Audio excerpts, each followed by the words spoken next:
Well, have you ever thought about investing into the best teams of VCT?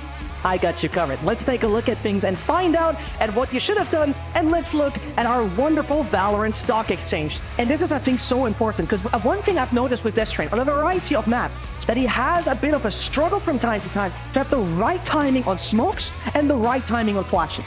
And I think Bonko being in charge of that as a controller, as an IGL, might be the right move and the right swap in this. But taking a look at it as well, Ryan, when you take a look at like Tier 2 playing it, Game Changer teams playing it, Raze is never not picked. Always the #1 pick on the duelist side. This was the turnaround moment. They were playing, no sheriffs, they were playing pistols, and they were succeeding with just that. As Cormac had every advantage in those rounds, they were throwing it away. Those were 2 crucial rounds that could have definitely had a different outcome, but Foot had just pistols.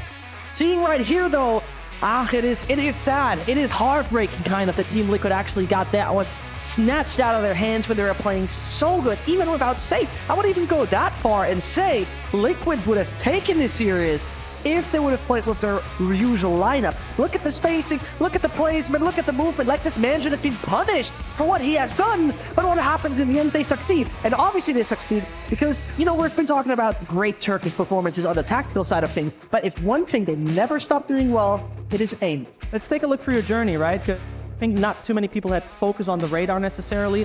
Can you tell me a bit about how the past weeks have been with your team? What have you been really trying to put your focus on to put your team where they are right now? How does it feel for you now coming into basically the best Turkish team, right? You've been in the lower leagues before in the Turkish scene. Now you've been promoted to the team that has been to international events. How was that process for you? It very much looked like it. It just quickly going into things, right? When we talk about individuals that stepped up and that actually led the charge, I think we cannot forget Mr. Foley in that one, Ryan, as he himself has really taken such a responsibility making that team grow. But talking about world class, well, we're about to have a second best of 3 coming our way, as we need to decide who takes that 4th slot. It is going to be Navi versus Giants.